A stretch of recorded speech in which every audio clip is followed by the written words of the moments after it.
I swear this originated from the depths of Australia, so I'm so glad it got ruled this way. I couldn't stand like arguing this point at all. It killed me inside.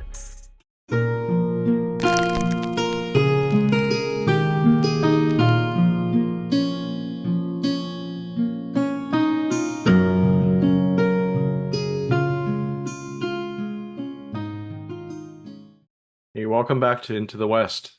This is our first video on the new edition of Miller Strategy Battle Game. We have on as a guest Scott, who's a well-known Isengard player in North America, also well-known on the Discord community, and also one of our patrons. Hello. He runs a blog and a now YouTube channel, Dunlending Warcry, so go check him out.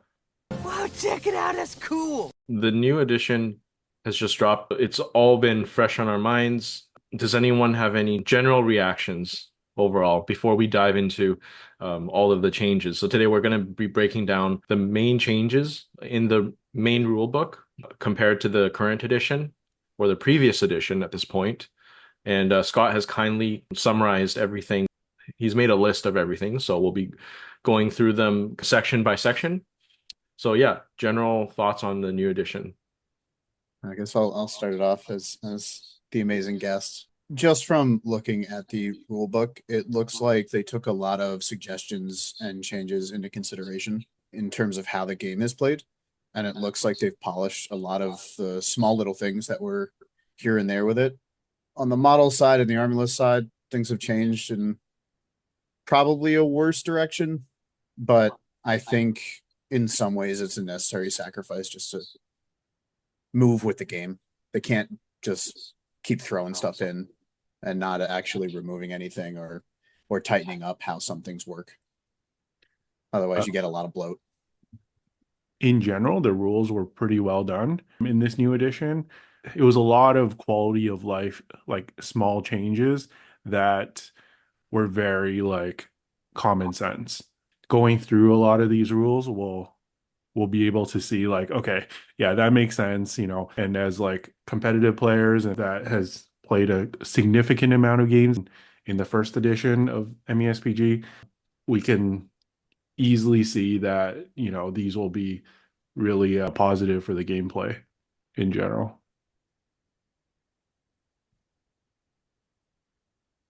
Yeah, so leading up to this release with all the reveals and stuff, I feel like it was really easy to get down on the game because they started out the announcements by saying which models will be moved to Legacy, what will be removed from the game.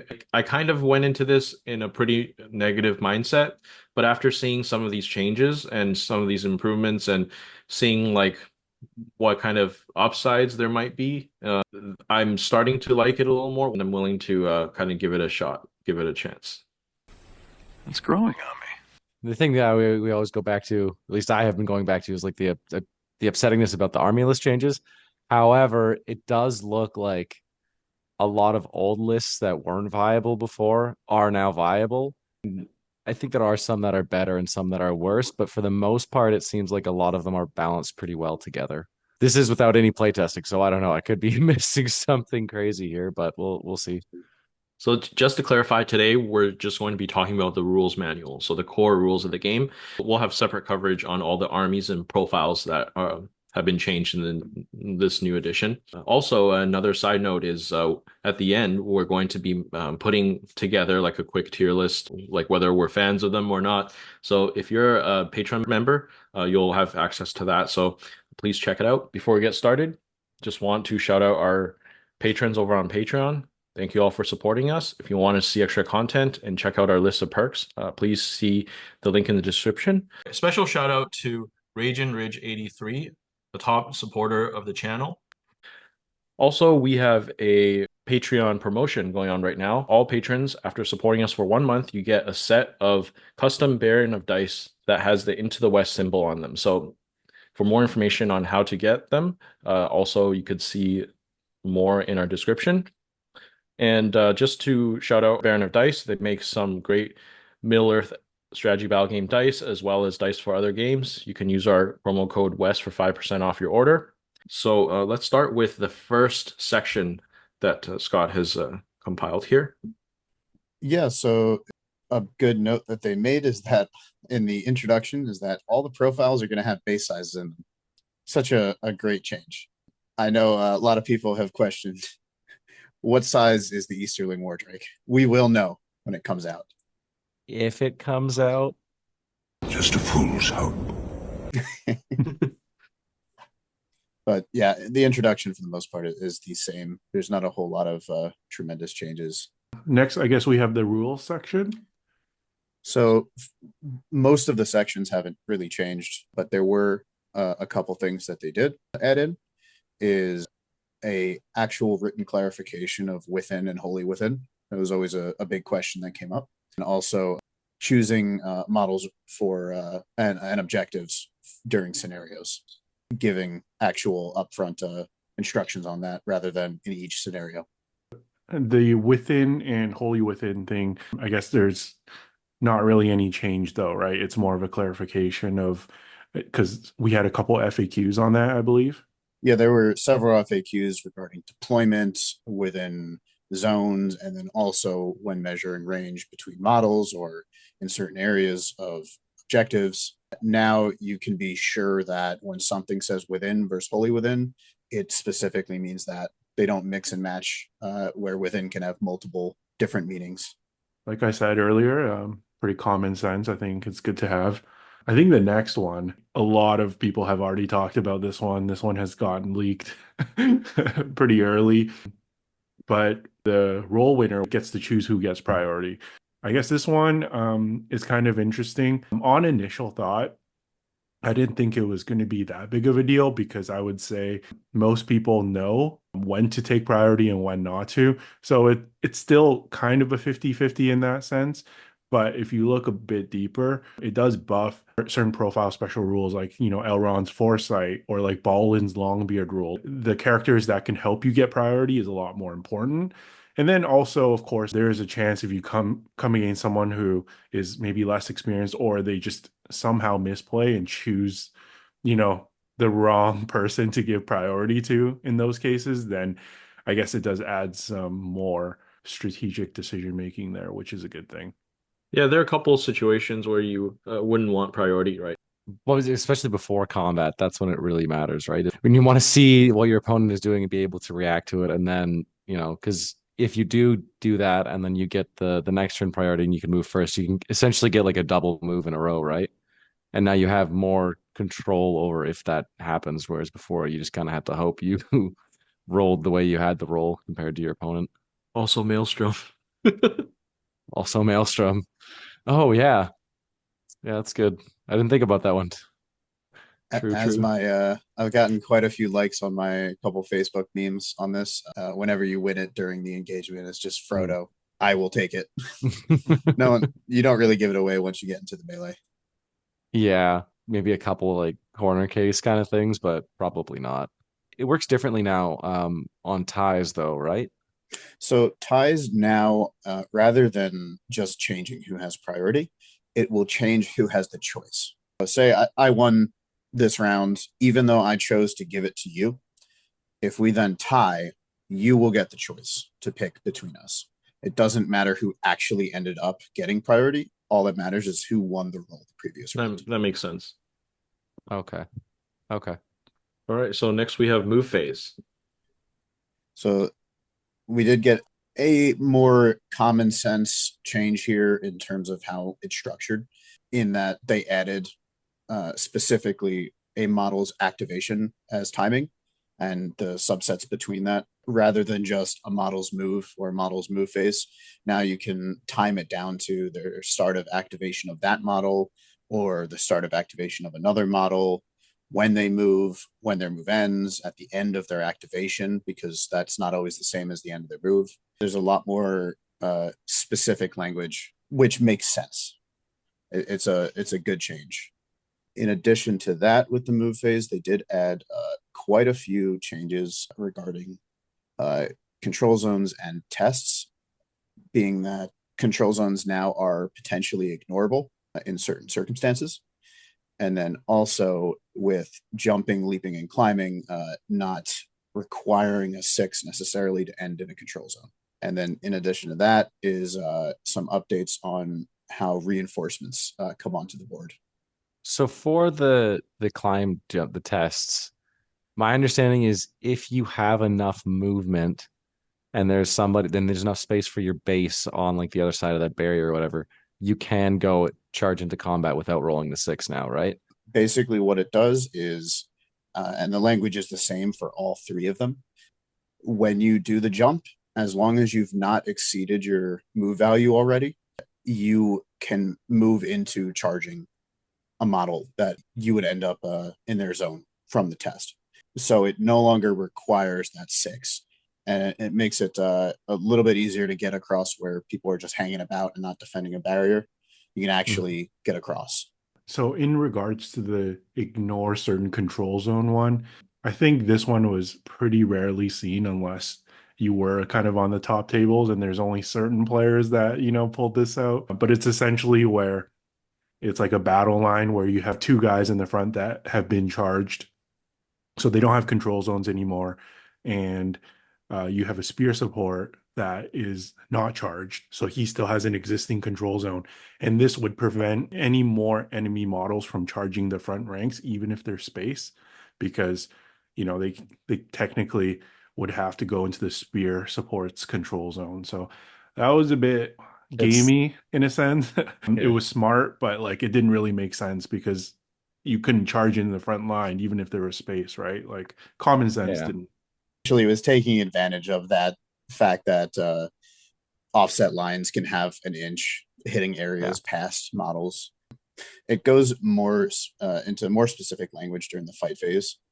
But in addition to that sort of thing, they made it so that terrain will block control zones now. So one question that commonly came up is like when you're dealing with interiors of houses, does the control zone go through the house? When you have like a door, does it just go through? Is it impossible to get inside? Now, when that terrain is blocking it, it doesn't matter anymore. Yeah. So no more Tom Bombadil cheese. No, and in addition, there'll come a later change that actually is pretty massive, not just for Tom, but for all objectives. So I'll save that for later. Most people won't be complaining about that. Yeah. A fantastic change that I think everyone will love is now, although maybe some people complain, when you're doing reinforcements and Maelstrom and all that, the hero now has to come on first. But instead of that single point being where all the warband comes on, you get 3 inches to either side. So now you don't have to come on in a bubble. You can come on as a straight warband and have your actual line set up, which is fantastic, both for just moving in general towards the middle. And then if something comes up against you really early near the edge, in Maelstrom, you have an actual line set up. You're not all offset and trapped. Wasn't there a situation in the previous edition where like you can have models blocking that area? So if like the whole warband can't come on, then they just don't come on or something like that you could abuse? Not necessarily that you could abuse it. It was more if they could not fit their whole warband on, you just couldn't pick that point. Now the chances that a whole warband can't come on with that really wide berth is very low. So it's more likely that people will be able to pick some more aggressive points that might put you in a weirder position. But even with those points, you can now come on in a much stronger position. You're not going to necessarily be all scattered. It'll be a lot harder to scatter people as they come on. Glad they gave us this, even though they didn't give us alternating warbands. And yes, I know, Scott, you have your feelings on this, but I'm talking to the general population here. I mean, but that change and the change to priority does make a big difference for how Maelstrom scenarios work, right? Not for really. turn one. Not for turn one. So I think it's not as clear cut on whether you want to go first or not anymore, or first or second anymore. I think there are reasons to go first with some of the other new changes. There'll be a section at the end where we'll also be talking about match play scenarios. Maybe we'll get into more detail there. Let's move on to shoot phase. So the shoot phase is mostly unchanged except for a few quality of life updates. They're pretty easy to summarize. Now, when you're dealing with elevated terrain, there was always a question of like, it's a little weird that an elevated shot doesn't get any sort of adjustment to the range. Real world, you'd be up a little more, you could shoot a little further. And it seemed like you actually got penalized for it, not by a whole lot, but a little bit. They changed it so that now, rather than measure base to base when you are above them, you measure base to closest point of them, which can potentially lead to situations that you're actually gaining from it, which is okay. I don't think anyone really complain about it, but it'll mostly be like when you're dealing with big monsters that overlap their base. Now, if like a troll has its arm flung to the side, you might be able to hit it a little easier, but it's a troll, so. So now just make sure you angle your model the right way. It's no longer just for the cinematic poses Start converting your Mumax to be lying down or sitting down. or leaning in one direction. You got to do the sitting pose after Eowyn and Mary take one down, where it's just sitting on its hind legs, just sitting down like a dog. That's what you got to do. Another one that's very much quality of life that might not have impacted too many people's games, but when you're shooting from behind barriers now, you can double up with a friend. Most of us really only saw that come up like when things get really close to your models is when it becomes an issue. When you're rolling at range, you could do that anyway. I don't know. It felt like that never really came up like that often, unless you're playing sieges. Yeah. Yeah. Now, this is a one that is quite interesting and already has people asking questions. When you have to deal with shooting into combat, so this is really only an evil situation. When you do the in the way check for friendly or enemy, you would have to hit, as it stands, you could hit someone that's hidden behind terrain because it doesn't check whether you can actually see them. Now it does. So if you're fighting with a model behind terrain against an enemy model and you can only see that enemy model, it potentially doesn't hit yours. I say potentially because really the way they worded it is when there are multiple, you hit the closest that you can see. There's no real clear indication of what happens if you don't see any friendlies. It's definitely a way to like hide things that you might have closer, but you can hide behind terrain. I see. Because previously you'd have the arrow like flying towards the guy who's fighting somebody beside a building, and then it could teleport inside the building and still hit the guy. So that seemingly is done away with. But where does it go? There's a little more play to hiding your models now. It's not just they still will get hit. It's, hey, you might not get it. But there's quite a few of these changes that we're seeing some of them might feel like pretty niche situations, but maybe when they come up, they're really important. Like the doubling up behind barriers in that one game where it really matters. On to fight phase. Fight phase got a few things. I think a few of them were clarifications that people played anyway, a certain way. So just a general one is that pairing combats now is an start of fight phase thing rather than an end of activation. There's always some weird questions on like what happens with shooting when things get taken out of combat that they were already assigned to and all that. And it just led to some really weird situations. But now it pairs it at the start, that it still has the same text where you pair it early if there's other things. But for the most part, it's just shifted it from one spot to a more clear spot. I mean, I think that's a good change, as small as it is. I don't think I've ever had a game where at the end of move phase, we clarified who's fighting who. It was usually like, it was already in fight phase, and then we were like, okay, just to clarify before I call heroics or anything like that. If I'm going to hero combat, who am I in combat with? You know, that kind of thing. Yeah, so good change. And then on top of that, some fighting stuff that was clarified. The loser of the duel is the one that now has to reroll first. I mean, that's what you'd kind of do anyway, but now it's actually in there. This one we might want to talk about more in depth because apparently it was played very differently in many different areas. When a model is trapped and they couldn't move the full inch, now it's straight up says you just don't move. And that's the way I played, and I think a lot of people played, but there was also a fair few people that would move them as far as they could. I don't know if you guys saw that. That's wrong. Yeah. But Now they're just telling us that it's don't move. So I've seen people do that to, for example, try to back into a shield wall. So now if they're standing still, then you can't argue that they have shield wall, right? If they're not touching two other friends. Oh, but shield wall has changed, so you can't use that example anymore. Well, you Yeah. can. Well, yeah, that's true. But um, it's a good clarification on it. It was pretty weird when like you couldn't do the full inch, but then people would just do like any variation of it between 0.1 and 9/10 of an inch. I think a better example is like passing off a banner or something. If you got trapped, but you're somehow only like, half an inch from one of your own models, you can't just like, oh, I'm going to back up into this guy anyway. That's a good clarification. Like, does it still specify you can put a little separation in there to indicate that their models? It says to split them off slightly Yeah. once the fight's done. That would be the attacker that splits off. Yeah. That's in there still, which is good. One thing that's been a long time coming, they have finally put in for Make Way that you have to be able to move. That was a very common question because, of course, backing away does not require you to be able to move in terms of like being if you were transfixed or had another effect that prevented you from moving.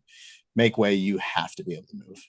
So if you get transfixed, there's a chance your buddy is going to be trapped in front of you. So now we can get more specific with the language of the control zone stuff with unreachable models because it's going to come up a bit because some people are going to read it and think one thing, it's not that thing.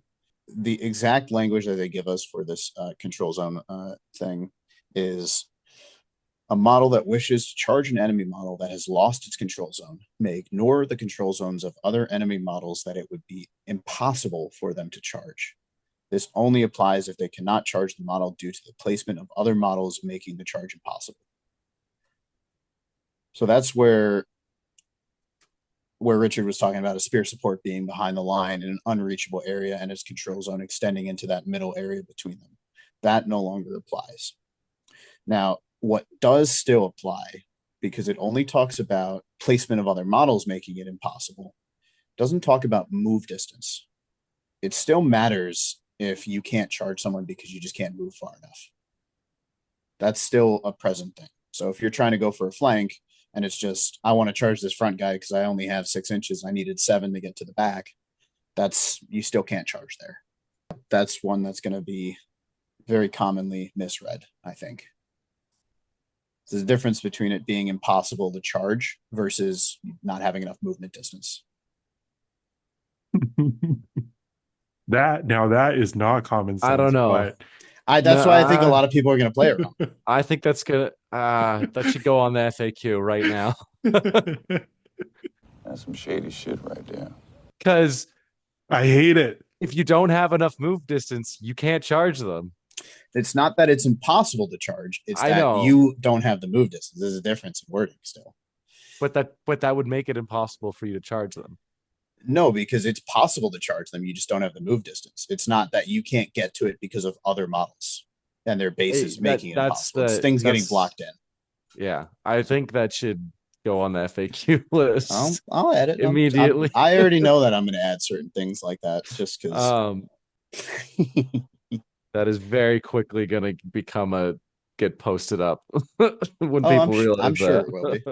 But the last thing on fight phase, they changed up defended positions pretty dramatically. You now cancel out control zones from charging barriers.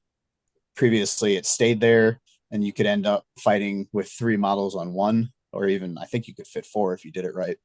And they would all be separate fights. And then there was always the question of how do spear supports work with that and all that. Now it is, if you charge, you can only send in 1. Control zone is gone. You can't charge through from the barrier rule. Now you can get to the other side and charge still, like you could before, but you can't send multiple things into one side of the barrier.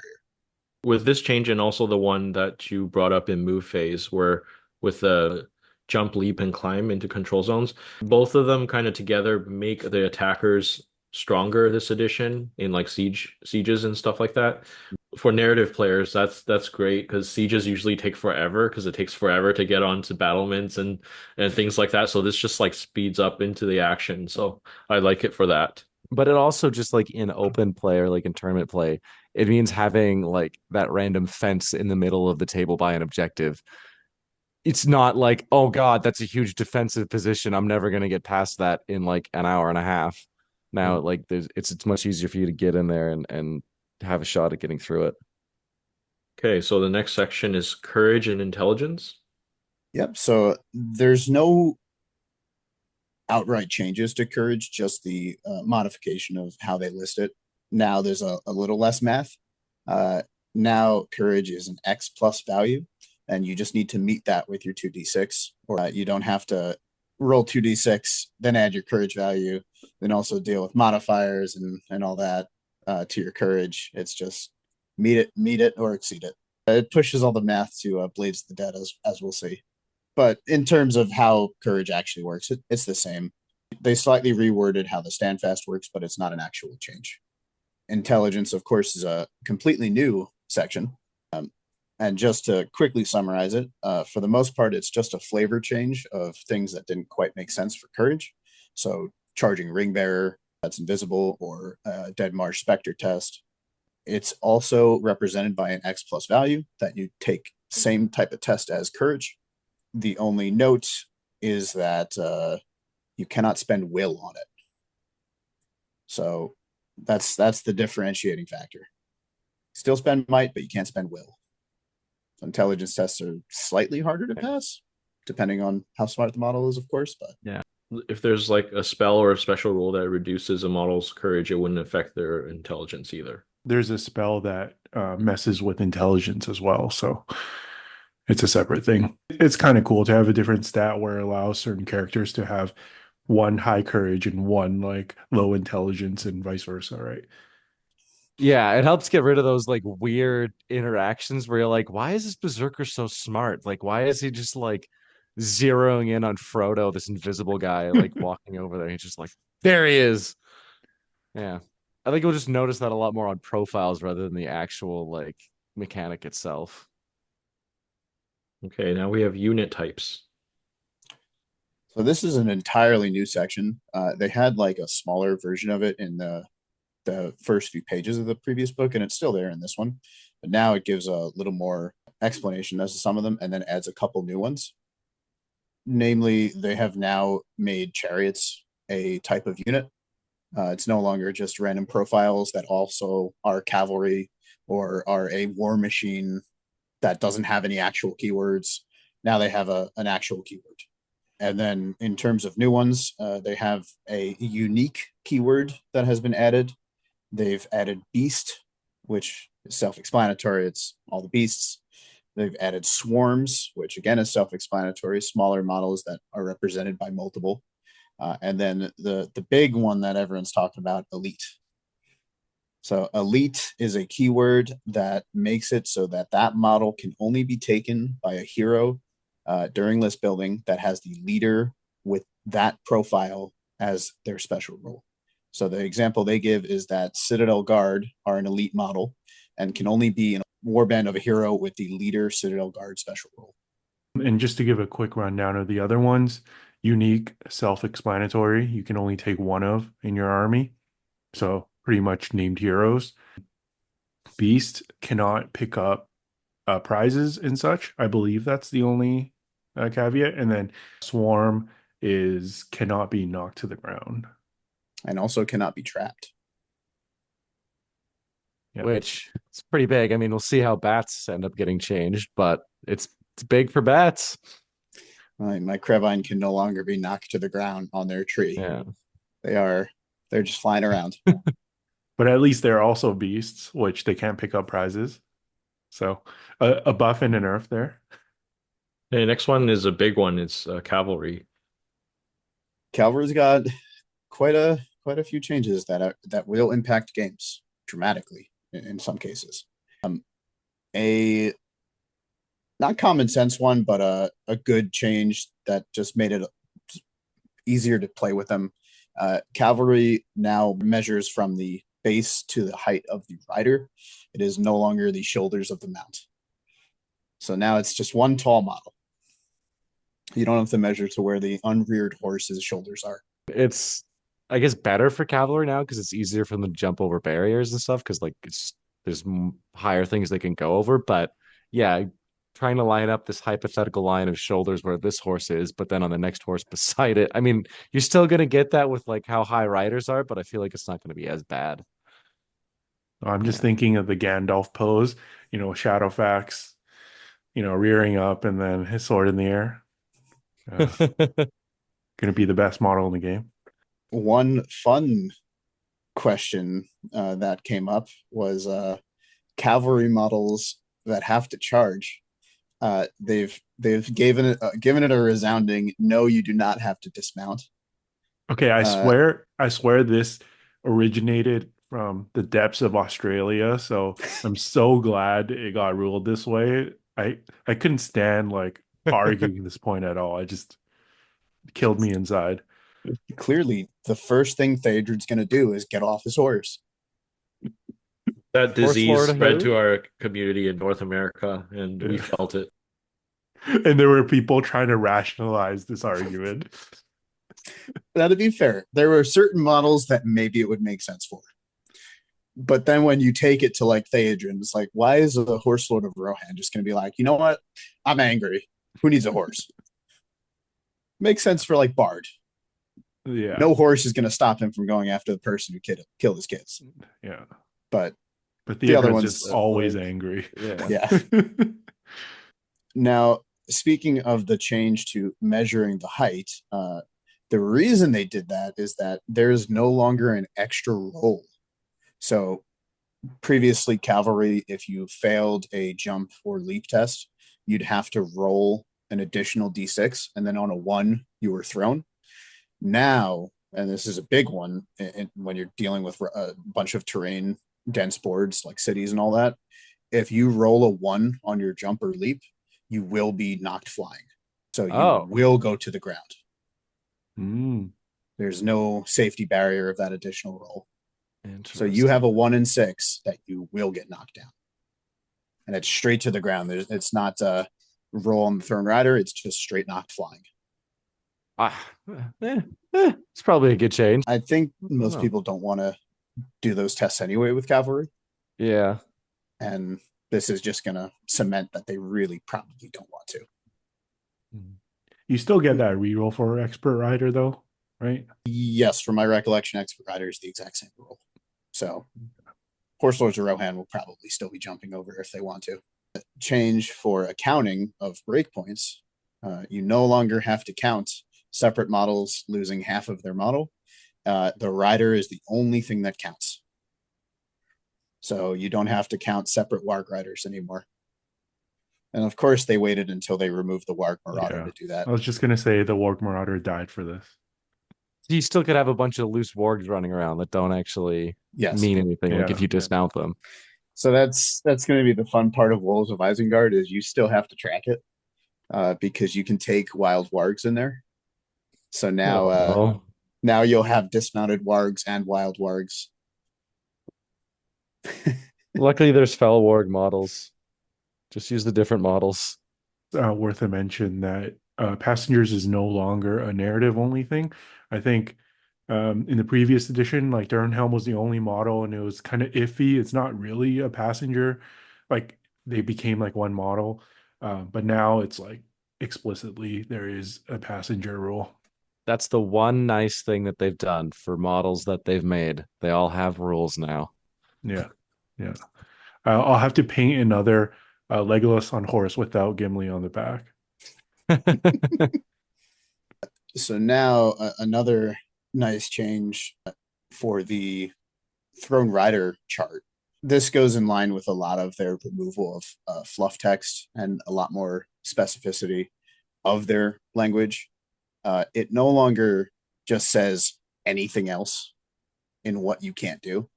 It actually says what you can't do, because anything else was kind of just such a blanket term that didn't have any real definition. And then depending on who you asked, it meant this or that. And it is just, this is all over the place. Now it lists it out. Love it as a TO. Now Yes. that probably just cuts down the number of questions by like almost half. The fun question I like to ask for it was, when it says anything else, does that mean I can't be removed as a casualty? Literally anything. Says anything. It's the cat in the hat. Did you say anything? That's what it is.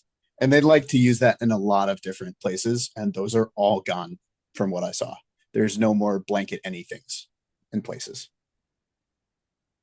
They've also now codified, much to my chagrin, that the mounts have the keyword of their rider. Mm-hmm. That's Can now of in there, worms. though they have opened and closed it thus far, and we'll get to magic at some point. But from my recollection, Fury now specifies it's the rider, so you can't have superior Easterling horses when they come out that stay around on the battlefield. It was nice for like the 2 months we had the Arnor Cav. I gotta say, that was great. Now this is the controversial part: dismounting models. When you dismount, you now have to drop any war gear to match the dismounted model's appearance. So, for example, Riders of Rohan, if you take them and dismount, you must either drop your bow or drop your shield. Now, for warriors, that's okay. I think it makes it a lot easier to figure out who's who, much with the profile changes. However, they did not separate that from heroes. And that's going to be a big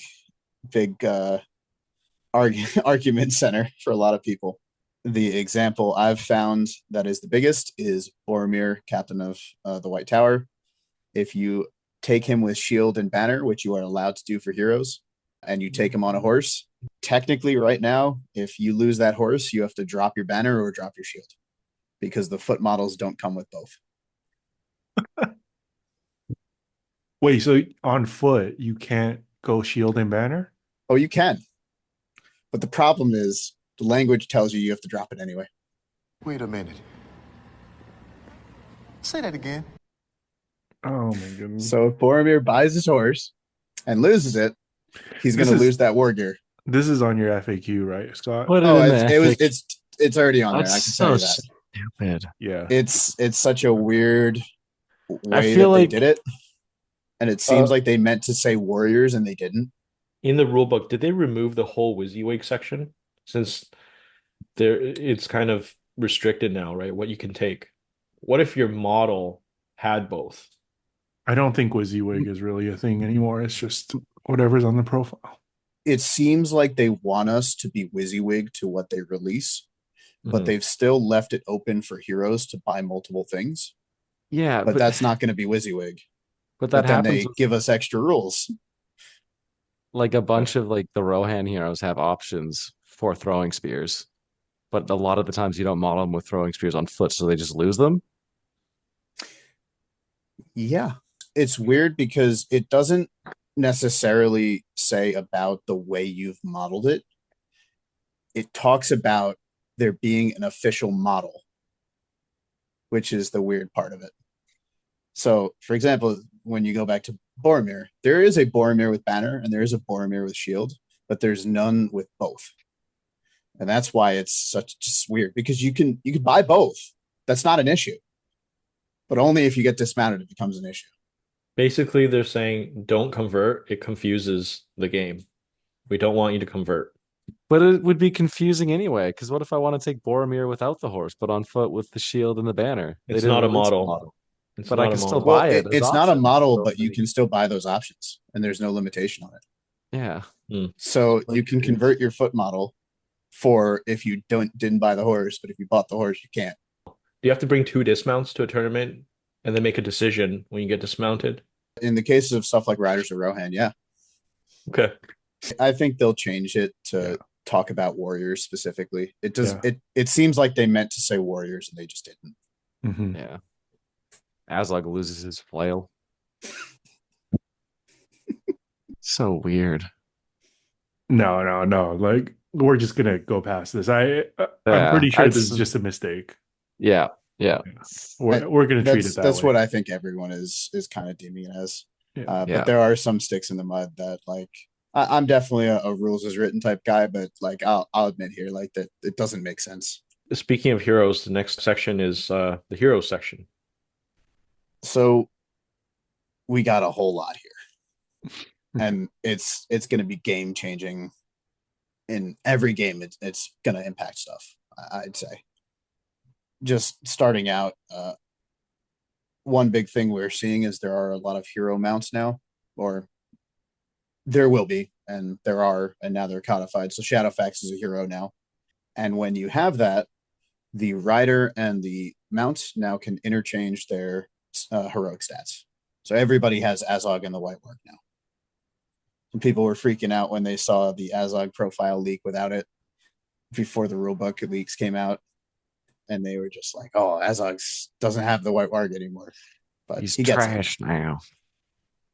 you get everything now on everybody. So Gandalf gets Shadowfax's stats.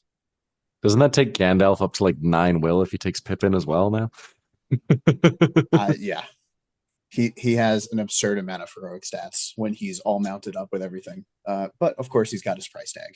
Just to clarify, I don't think you can cast with Shadowfax as well. Yes, there's still a specific exception that you can't use the mount's will to cast a magical power. Don't get any ideas, Ian. You can resist with it though, right? Yeah. Yes. Or use it for like courage tests. So you can use it for something. Yeah. Yeah, you use it for everything but magical powers. Another one they have changed, and it saddens me. A lot of people didn't like when I did it. If both players pass while calling heroics now, you move on forcefully. There's no more pass call. So now you're not necessarily locked out from calling heroics if you pass, but your opponent might pass and lock you out. But this is the way it used to be. At least for the first year, we're gonna have to talk about this at the start of a lot of games so everybody's on the same page. I think it's pretty simple. It's just Texas Hold'em rules, right? If you're gonna check it, it doesn't come back to you. The problem with that is like the social contract. Like if people don't understand that, it's like it feels really awkward and you're like, okay, I pass, and then you move on and they're like, oh no, I want to call things. So like, no, you can't. Ha, gotcha. Like it's yeah. I think previously it was leaning into that where it's like it's intended that if you messed up, it doesn't just wreck your game. But of course, I mean, you could use it in a more competitive way if you're trying to bait out heroics that you kind of want to see if your opponent's going to do it before you force it out. I mean, if anything, it gives more power to priority as well, because it's actually a bigger deal that you have to call first, right? Mm-hmm. Like the other player gets to react to what you're doing, and so. But it's still the person without priority has to call first, right? Yes, that's not changed. I think it also is a big boon to big might armies because you can continue to call heroics. It still allows you to go back if your opponent ends up calling. So if you pass and then they call, you can then call. So that's not gone. You're not locked out as soon as you pass. There's just the increased risk that they might pass to, and then no one gets heroics just because you wanted to go second. That's the more upfront stuff of the heroics and the stats and all that. A bunch of stuff to talk about is the new heroics and those changes. I'll just jump into heroic combat. It just has an additional note that they changed before there's all the specialized ones. If both heroes call a heroic combat now, it doesn't cancel the other person's. It counts as if you succeed, whoever succeeds, it counts as a heroic combat. So when Glorfindel charges the Oathmaker, I can't call heroic combat against him anymore when he wants to run me over with his heroic combat and then do a 50-50. Bad change. I like that cheeky move. Oh, it made perfect sense, clearly. Too bad you're not. You might be running me down with a Lord of the West with 4 attack dice against my D4 model. It's my heroic combat now. So when I don't kill you, you won't be able to do anything. It'll change some things, but it makes sense. It seemed like an exploit. All right, the specialized ones. This should be an episode by itself. Yeah, quite a few changes here. Some of them have 180'd, I think. And I think for the most part, you will see them like every game almost. Mhm. Channeling has changed. Heroic Resolve has changed. Heroic Accuracy has changed.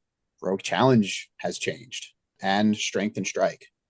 Defense Yeah. is basically the same. When it comes to channeling, there's no more super spells. It just treats it as a 6. You still have to spend a will. So now instead of spending that might to get a super spell that you still have to cast as normal, it's just you're spending a might and a will to get the cast on a 6. When it comes to Heroic Resolve, it's mostly the same outside that your hero can move now. You're not stuck in place.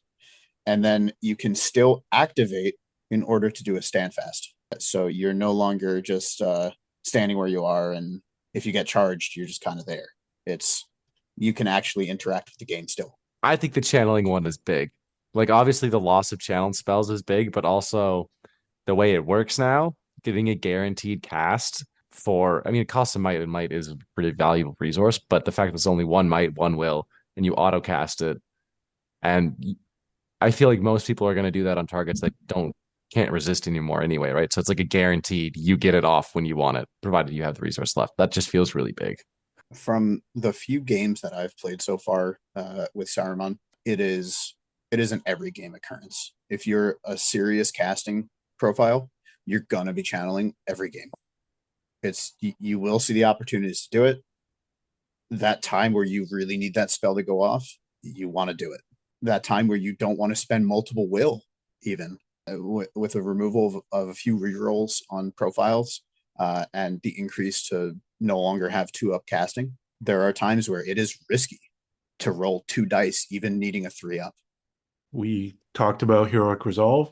I think it's a good change. For being able to move now makes it viable automatically. I think people didn't use it at all before because you can't move. Like, what was the point of Aragorn calling it? Because then of course, like it buffs like the surrounding pieces, but it was so niche because it was like a self-transfix. Like, I don't think I ever called one. yeah, yeah. Like 5 years of that edition. I don't think I called it a single time. Yeah, I know people crapped on challenge, but Resolve was down there. It was pretty bad. And then now you have like the added bonus of break tests and stuff. So, hopefully you have some Resolve heroes in like low courage armies and stuff, and that could be an additional bonus.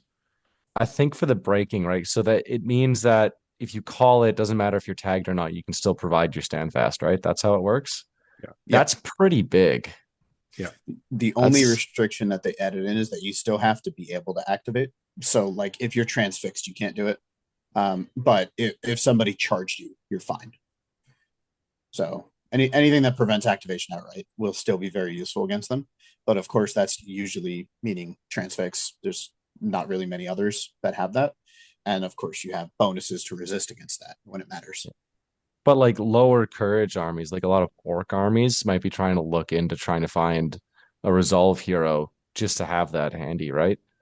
So when it comes to heroic accuracy, it hasn't changed a lot, but now it changes in that your hero that calls it gets the sharpshooter special rule that we'll cover later. It's a completely new rule. And then it also lets you reroll failed in the ways for targeting cavalry model with the shooting attack. It had that before, but now when it comes to sharpshooter, it matters a little more that it's just talking about failed in general. To give away sharpshooter, you get to pick who you're going for. So now when it comes to that roll, you'll re-roll the failed in order to hit the mount if you're looking for the mount. The take aim section is the same. That has not changed. All right. What about Heroic Strike? Heroic Strike is something that a lot of people have been asking for. I know myself and a bunch of people didn't think they were going to do it, but they did. It is now D3. It is no longer D6. And it also specifies it applies after any other effects that would affect a model's fight value, which I think it had that before, but now certain rules no longer apply after it.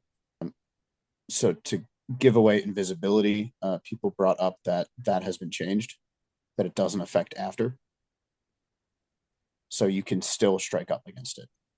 Obviously, we're not going to go into the profiles today, but a lot of the fight values have been adjusted and spread out a bit more among the profiles. So the D3 is actually already a big impact, but it's actually even bigger in the whole context of the new edition. The captain level heroes stuck at around fight 4 or fight 5 are going to have a hard time, if not impossible, reaching like, the fight 7 to 9 heroes. But it's not just that. It's even like before, like if you had a fight 5 hero going into a fight 7 hero, you're like reasonably confident about being able to take him on. But now you're like 33% chance it does nothing. Yeah. And then 66% chance, like another 33 up, you tie. So it's only like 33% chance you actually get above, And then which is crazy. And then if you're the controller of the big hero, you have more decision making of whether you need to strike back or not. Yeah. Yeah. In the Hobbit edition, it was all about the little heroes, like the medium tier heroes were the big boys, were the important when everybody had strike. Even last edition, it was still more like the medium tier heroes were kind of ruling the day. I think with this, But it's going to be a lot harder to but stop but the you, big boys. but you know what? At the beginning of this last edition, everyone was going for the big beefy heroes because they got the buff from the Hobbit edition, and then everyone's like, "Oh, this is the time." But then you know what? We slowly moved into smaller and smaller heroes, so Yeah. I wouldn't say so too quickly here. We'll have to see how the meta plays out. Yeah. That just kind of like numbers aren't always going to be numbers wise, like just models on the board, but it's even harder to have any kind of a response to like big heroes now, right? I like this change because it also means that you're probably more likely to use the other heroic actions like defense.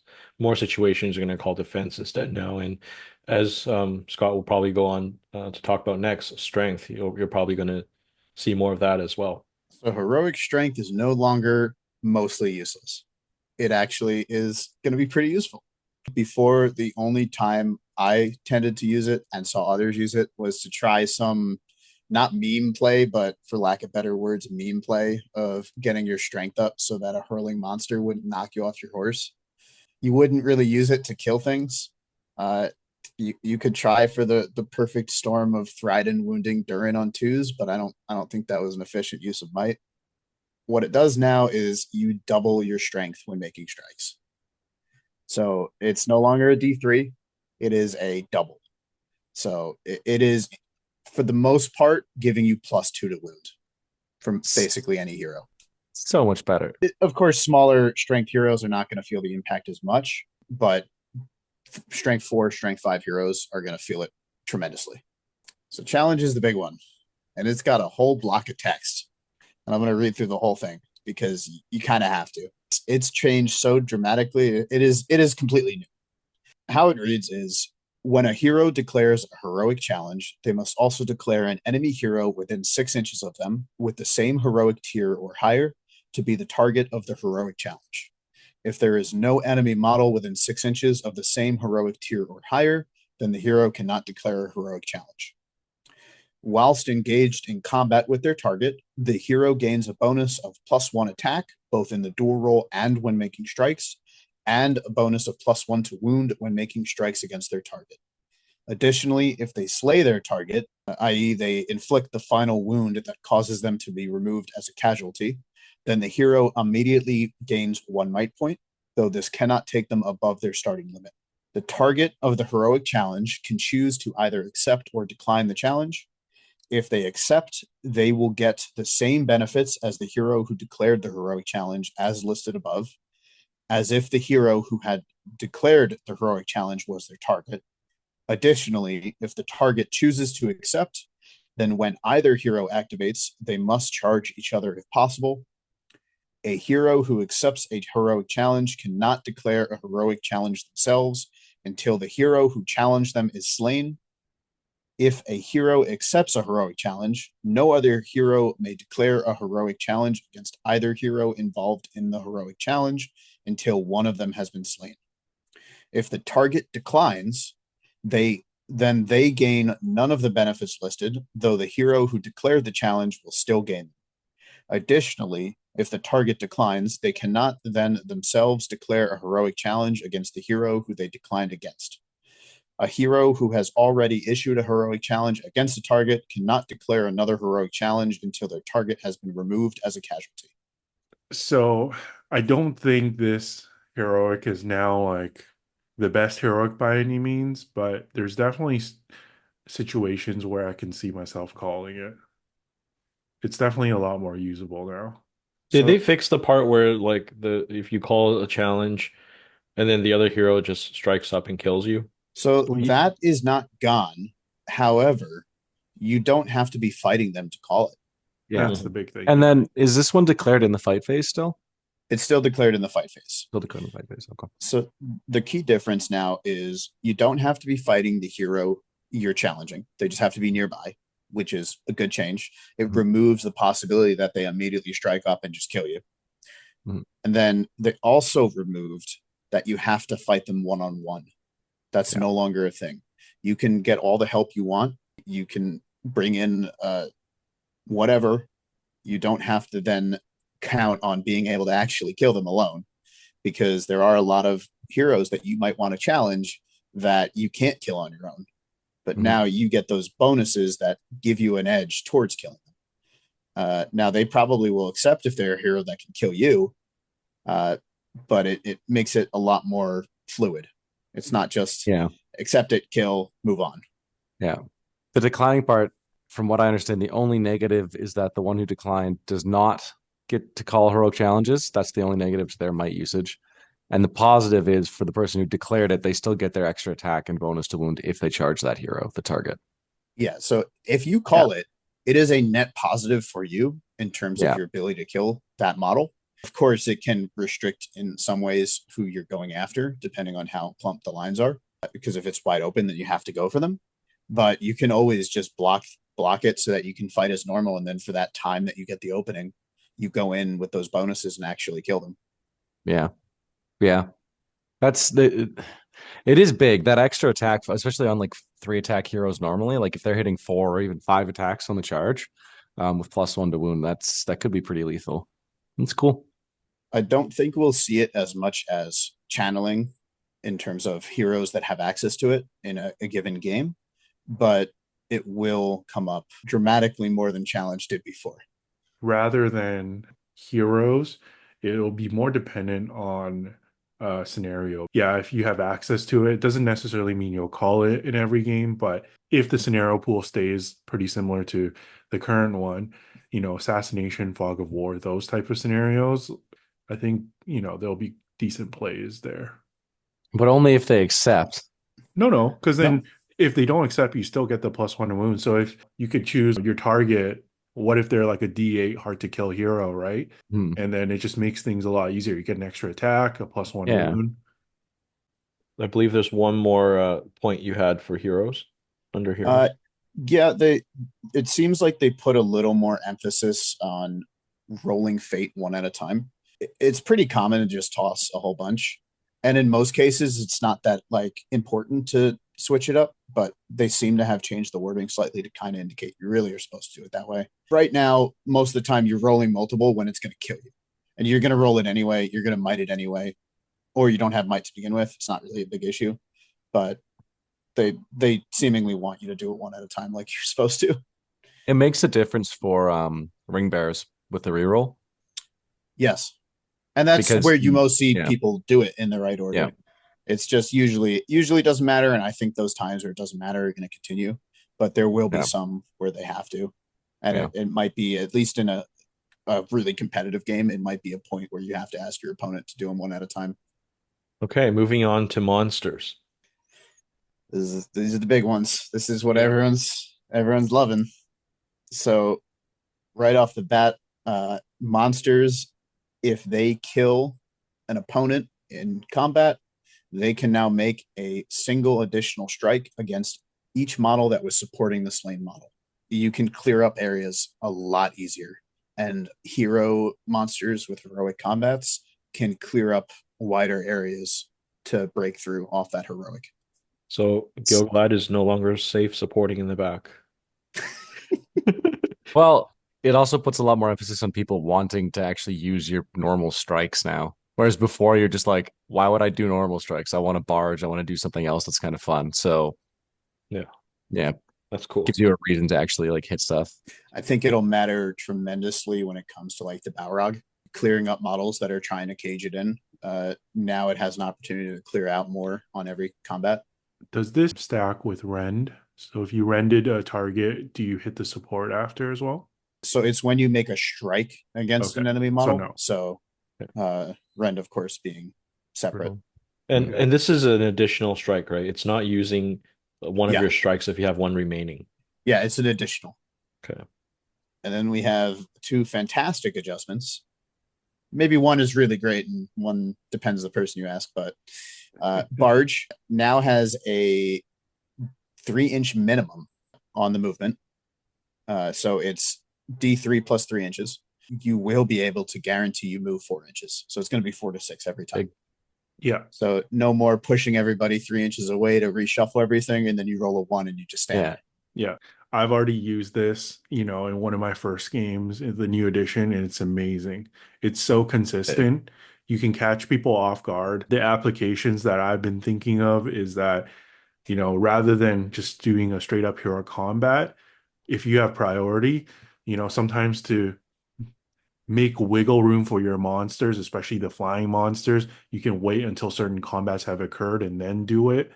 And then also for like a hero like the Witch King, you can heroic strike up and then barge into like a bigger hero than yourself. You couldn't do that with hero combat. So, I like the flexibility of that. You can still do the thing where you support a combat, but then you don't actually support. You just stand behind them, and they don't have to back away. Yes and no, because what I was going to get to next was now, rather than the model's controlling player decide whether you make way for a model. So you could make way for the models to allow them to do the 3 inches if you wanted to keep them from going prone. Now the monster gets to pick. So if you leave a model right behind, they can still push them. So there's still a way to do it. It just requires extra models now. But you can't just put your 2 guys in there and then one guy standing behind, or put your 2 guys, your 1 guy in there and then their support behind there and just say, I'm not going to support. They're going to push it out of the way anyway through a make way. So it completely shifted the ability to actually lock them down. And you can commit a bunch of extra models for it, but I think a lot of armies have changed slightly in that you might not have those models to be able to do it. Okay, so you might as well put a guy in supporting, but you could put a 3rd guy there who doesn't get pushed away. Is that right? He can force them to make way for the supporting model because barge affects supports. Yeah, you essentially have to do like a full-on trap, so like a two line. You need to make it so that the guy that he's fighting, no one can make way, and then the guy that, if you have a support, no one can make way. You just have to make it impossible for the make way to do anything so that they can't move it. I think for the most part, most people weren't necessarily doing the big brain play of just, I'm not going to support this time. But of course, at the upper end competitive tables, it absolutely was happening. I think it's one of those things you kind of have to see happen first. And then you'll see, okay, so this is what I have to do. But it puts a lot of extra power into the monster. They now can get further, guaranteed, and they can clear up more space. Yeah. And then the hurl change. It's no longer bowling. It is targeted. Hurl's big. I wasn't playing during the Hobbit, but I knew there was the fabled 360 hurl. I don't know what it did. All I knew is that it was 360. But I think it was pretty similar to last edition, but 360 no scope. 360, and they had to FAQ it in the middle of the edition, so you could only do it 180 degrees. Wasn't it farther so too? Broken. Wasn't it like a D6 distance as well? Yeah. And before they FAQ'd it, people were arguing you can throw them up in the air and they take fall damage. You get 2 fell beasts on either end of a line that was like 12 people wide. and they would both just combat and hurl down the line, and everything would get knocked down. Just the whole line would be knocked down. It was awful. Yeah, if you saw a Cav army, they were there to have fun most of the time. Yeah. They seem to have decided that that is not the hurl that they've been envisioning. So now it has drastically changed. So when a model wins a combat and decides to hurl, it's still checking D3 and the strength differential between the models for the distance. But now, and this is going to be a big one because most of the monsters are pretty dumb, they have to take an intelligence test on who they're targeting. So if they pass it, they can choose an enemy model that it can draw a line of sight to, and within the distance from itself, notably, it doesn't measure from the model, measures from the monster itself as a target. And on top of that, if you do have multiple monsters, a model can only be chosen as the target of a hurl once per turn. So you can't just use the 3 trolls and swing 3 guys at Aragorn.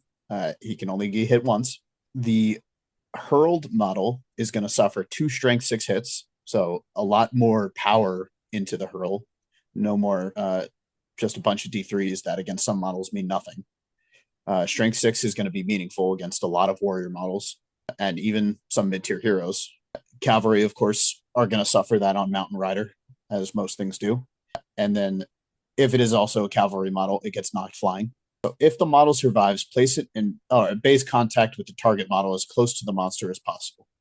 So it was a weird situation of displacement before. Now it's just put it where it closest could be. Then it is knocked prone. The model you hurl at, if it is strength 5 or less, will get knocked prone. And then it'll suffer 1 strength 6 hit. Mountain Rider, as always.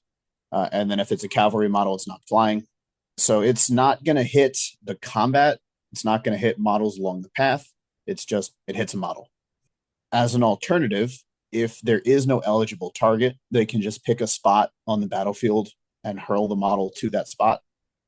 With the normal, it's knocked prone and takes 2 strength 6 hits. If they fail that intelligence test, the opposing player to the monster, so the person getting hurled, will be able to pick a different model, similar to a scatter on siege weapons. It's the same language in terms of it'll immediately end as soon as the model is hurled. However, now you cannot hurl and heroic combat.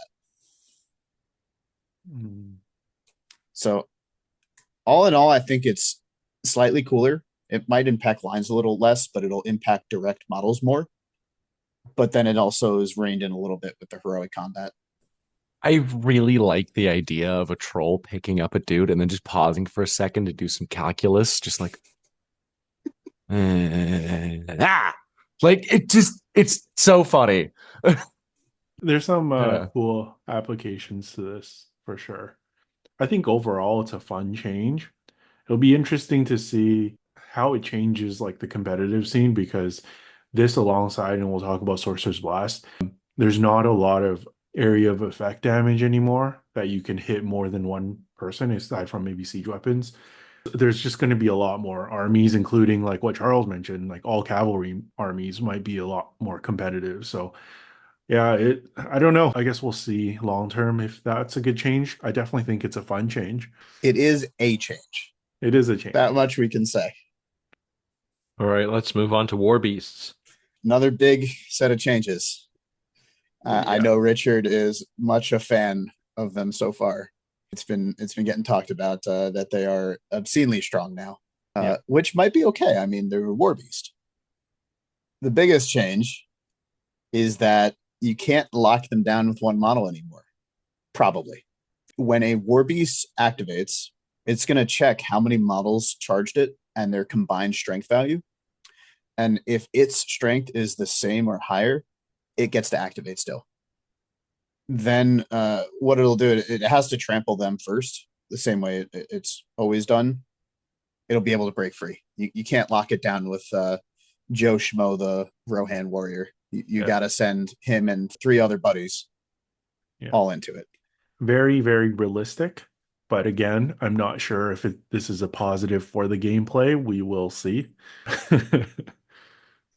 My initial feeling with this is that it's huge because like that was a very common tactic to lock down war beasts, and war beasts would still win games just because they would get that one devastating trample off so easily. And now it's just even easier for them to do that. You're not even going to be able to slip like one cav in range a turn early, like, and then try and pin it down, and then you can rush everybody up to like pin it. No, no. You're going to have to take at least one horrible trample every game you play against them. I know that it used to be pretty unfun sometimes for War Beast players, where if they lose the heroic move off, that was it. You know, their War Beast could die that turn, and I don't know. Sometimes you just find yourself having really unfun games as well. But what about the other player? Your opponent's never having fun. When have you had fun playing against a Mumak? I've had a lot of fun with Dunland.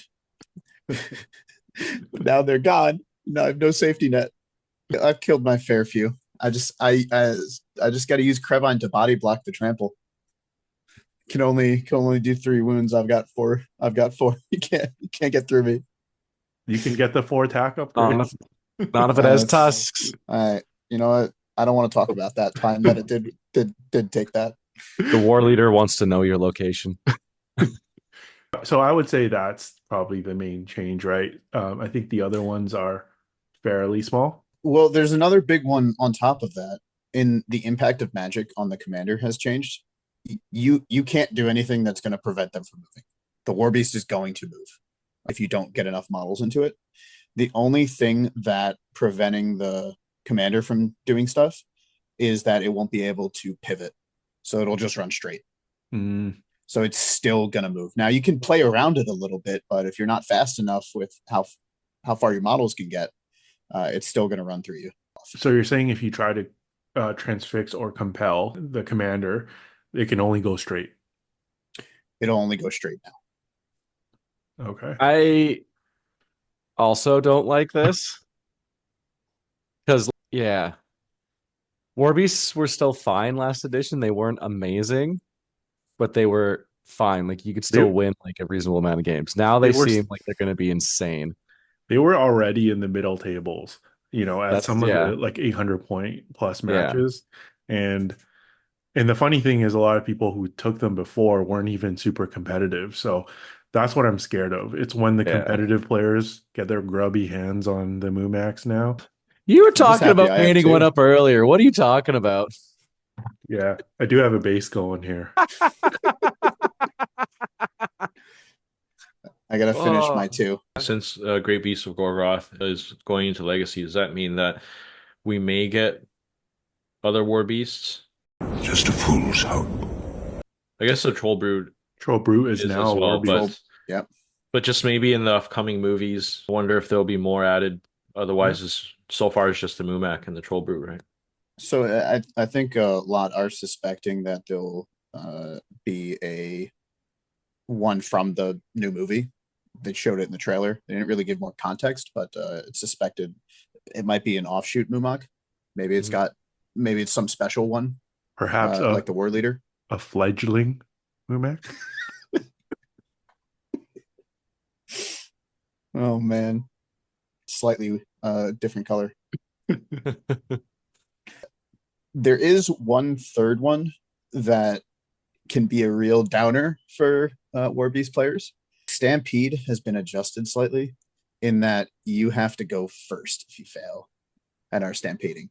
You can't move all your models and then do it last. You're stampeding immediately as soon as your move phase happens. Okay. You're going first with it. Who? I know, boo-hoo. So that's the penance is if you end up getting wounded and fail that test, you're going to be probably trampling some guys. Yeah, but all in all, I do think it's a shift towards them being significantly stronger.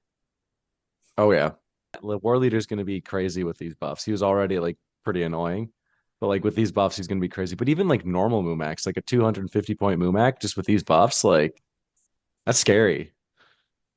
Ugh. As long as you have like a few guys in there to be able to take over the reins. Ugh. Okay, what about chariots? So we got a lovely new section, like we said earlier, covers right now just the Iron Hills chariot. It had 4 pages in the rule book, in the Armies of the Hobbit book. So now it's just got the equivalent in the actual rule book. It will likely cover like when the Khan Legacy profiles come out, it'll get covered by them. I don't know if we'll get any other chariots. I can't recall if they finally made Radagast's Slay a chariot. I I think think they might have. What they have done is they've now solidified that it is a single model. There's always a question of its impact on breakpoints. When you have 4 dwarves in it, how many does it count as? It is one model now. However, it's no longer treated as you're fighting the chariot and all the riders. You're fighting the chariot itself now. So you can't strike the riders. You just strike the chariot. If you kill the chariot, they all die. It's no. So it stays at the same strength the whole time until it dies, basically. I believe Say so. like the same like effectiveness, like it still has Yeah, X It's like amount of it. it's like the Hobbit edition Warg Marauder. Yeah. And then if you take a captain, it doesn't become strikeable, but it is treated as a separate model. If you kill the chariot, it stays alive. It just drops off. Auto 1 on Throne Rider. So like if you got dismounted on Cav. And heroes riding the chariot can use Fate on the chariot. But you can't target the hero. You can still only target the chariot. So he's just kind of there. I still don't think it's necessarily going to be a competitive pick, but it's there. Can you call heroics? They can call marches the same way. It's essentially still War Beast. It's the same kind of rules as War Beast with that stuff. It says, unless otherwise stated, you can't call heroic combat still. War Beasts have that too, but War Beasts actually have a list that you can. Chariots don't, unless they're going to add that, and I really hope they don't, because we don't want to give War Beasts and Chariots heroic combats. They've gotten enough. But yeah, for the most part, it's basically word for word what the Iron Hills Chariot was before, with just a clarification on really how it works. I think it's gotten a lot clearer. It had a significant amount of FAQ questions, and most people just didn't want to talk about it when it came up. Okay, next we're moving on to weapons and war gear. Well, we got another lengthy one. The key thing that everyone was aware, hopefully, of: special strikes are gone. Weapon swapping is gone. Special strikes are gone along with it. You play with what the bottle has. There's no special rules. I'm sure it's been talked about to death. Some people like it, some people don't, depending on if you use them most of the time. Yep. Whatever. I'm upset about this, but I'm more upset about other things that I think that's where I'm at as well. Pikes have been given an upgrade. If a pike armed model gets charged by cavalry, you get +1 to wound against the mount. Yeah. How pikes kind of should have been. A little bit of buff, but I don't think it'll matter too much most of the time. Yeah. Is it only if they're charged? Only if the cavalry model charges that pike. Only if the Okay, Yeah. so it's only the pike in the front. Yeah. Yeah. Yeah. So The not supporting supports. pikes. Yeah. Okay, so this is never going to come up. Cool. I mean, the times it'll come up is when you've probably already lost. Yeah, like it's so rare. Yeah. Okay. Yeah. I mean, sure. It's cool. It makes logical sense. Yeah. But is it gonna matter? It should be just cool be when it happens. It should just be if the pike is including supports as well. I think. Yeah. Who cares? Like it's against the mount only, Yeah. but whatever. Yeah, they have to win the fight still, right? And that'll still be a problem for Uruk-hai, so naturally. I'm already expecting them to fail me. Lances have been updated. They removed the flavor text that people would like to use against chatter, in that it said normally you would drop your lance. It didn't say you had to. So you just run around with it in case you get shattered. It goes away if you get dismounted. So you're not going to carry it around on foot. Did they clarify that you have to be mounted? Because I've had a few people ask before where like, can you just be on foot and take a lance and use it as a hand weapon? It no longer matters on foot because you'll never have it as a lance on As foot. an But option, yeah. It does specify cavalry using the lance gets a +1 modifier. And there's no more shatter in competitive yeah. play, so yeah, whatever. Well, not even in that, it's gone. I mean, unless they add it into Black Shield Shaman's legacy profile, it is no longer a spell. Yeah. The Staff of Powers have been reworded slightly. I'm sure it's just for clarification on certain impacting effects.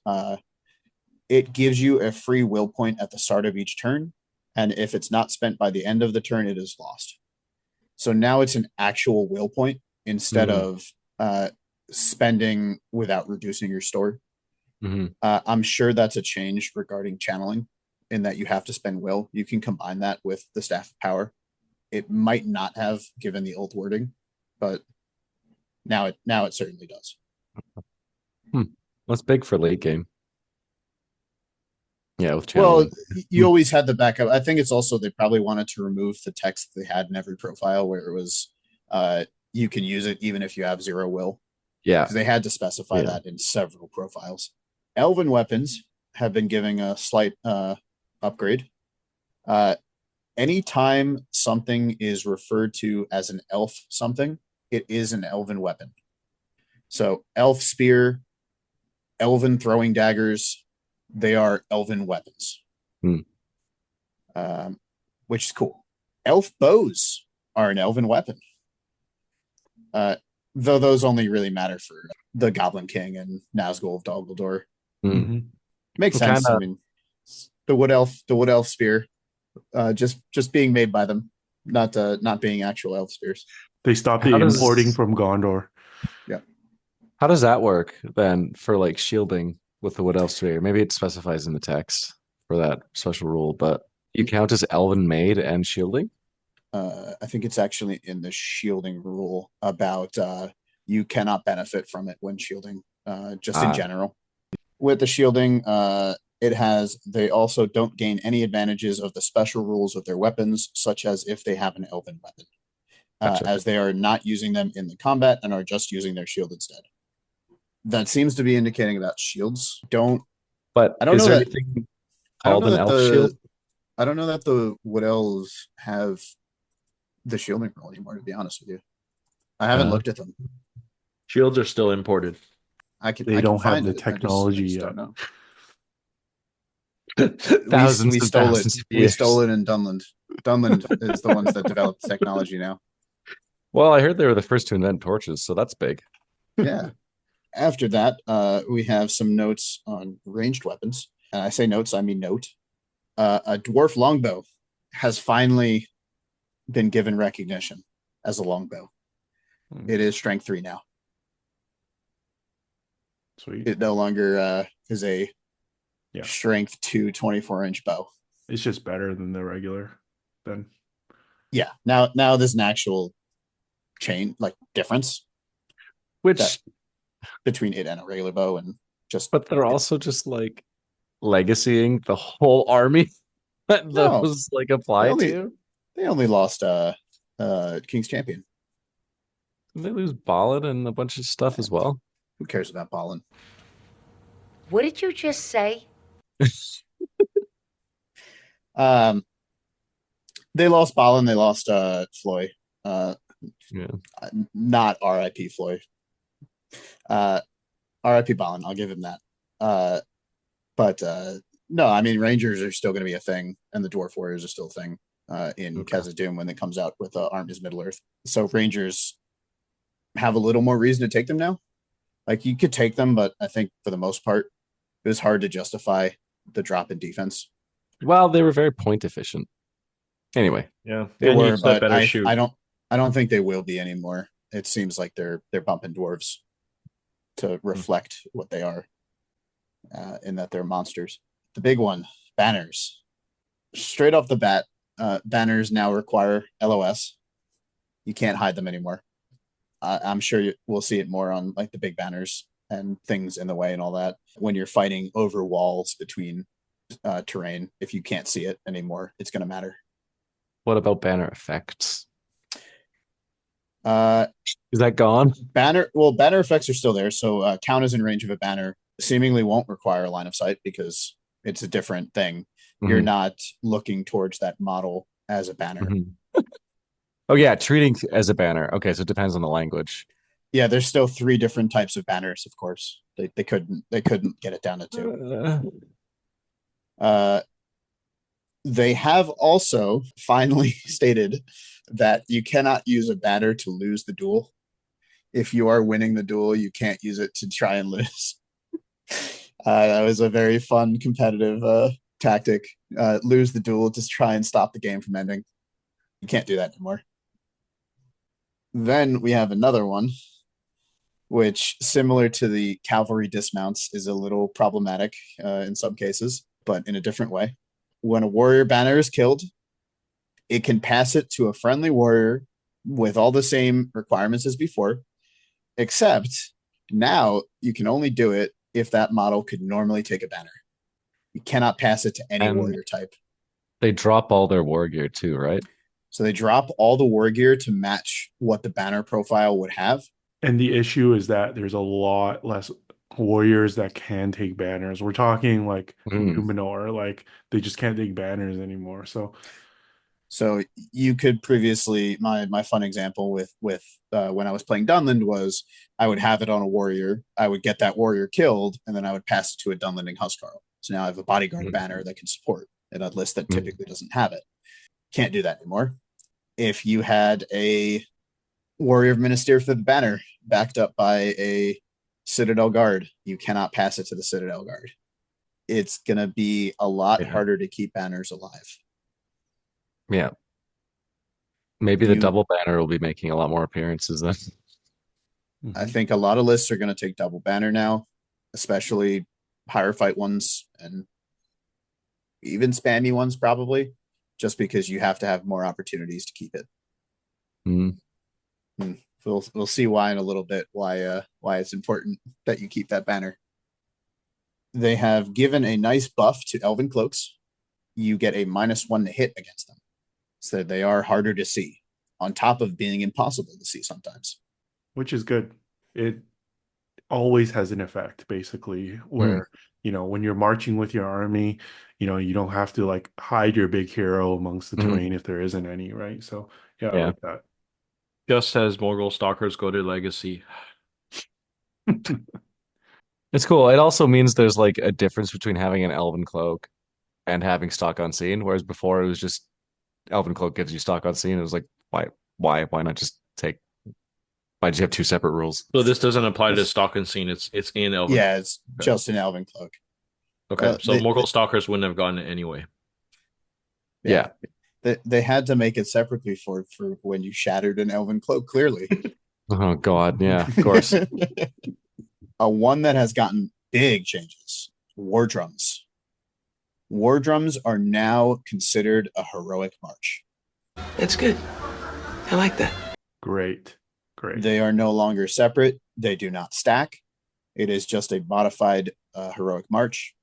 It makes the range of their at the double 12 inches rather than 6, and they must call it. Doesn't I think all the drums are heroes anyway, but of course doesn't require might. It's a free heroic march. Then models now have to finish their activation within 12. Yeah, I mean, good. For anyone who has played a competent Dragon Emperor, this was busted as hell. So thank goodness. So stupid. It's so stupid. It'd run up in this giant ball and then immediately just be like, oh, here's my 40 models, and now they're all over the board in one turn. You're like, yeah, what just happened? Yeah. 12 inches is still pretty wide berth to finish, but it's There's still some limitations now. Some limitation. Yeah.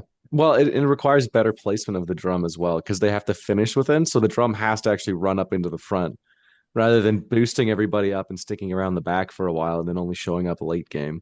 So I know when I was playing like Lurtz's and Ugluk Scouts, what you do is you march your troops up and then the drummer hangs out in that far back spot so that you hit like 1 or 2 key models in spots where they run in a random direction. So it's going to change those RVs, change the Dragon Emperor when he comes out. I don't think it'll affect Mordor because I still don't think you take the drum there, but no, that's a good change. And also just like stacking it with like a heroic march previously, that was a little stupid. Like you're still going to be able to do the 11-inch move scouts, but that's fine. Let them have that one thing, right? My one thing was 14 inches. Why would you take this from me? 11 is plenty. It's not enough. I want to run faster than horses and almost as fast as them when they're marching. Yeah.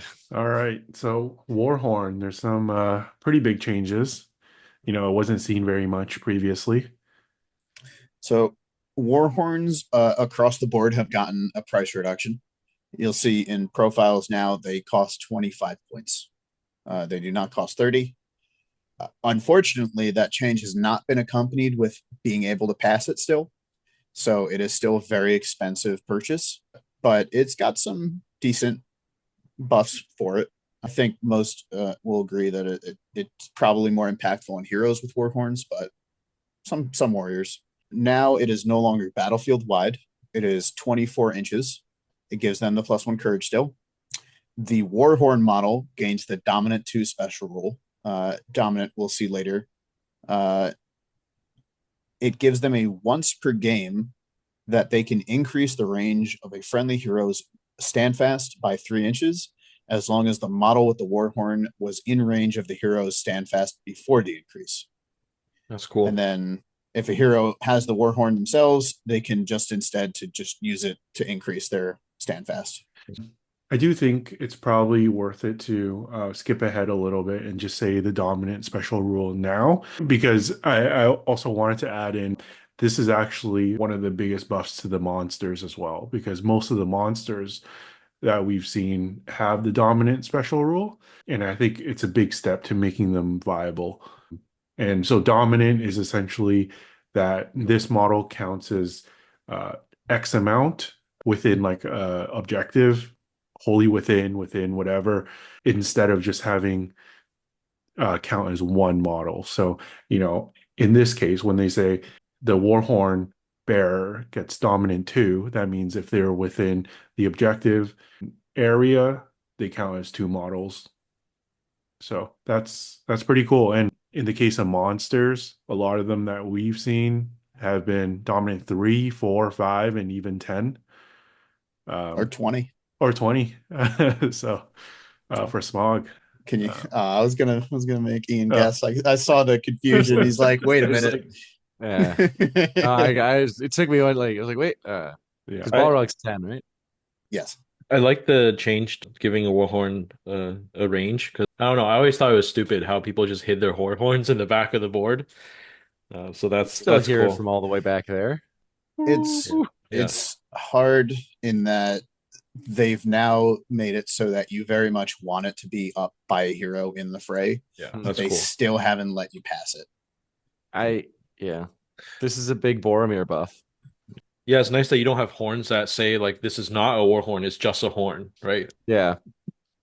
I would suspect Mary's will no longer stack Yeah. when he comes out. Yeah. Orlong's still maybe useful when he comes out. Yeah. On foot. R.I.P. Our boy. We've gotten a couple updates for armor and shields.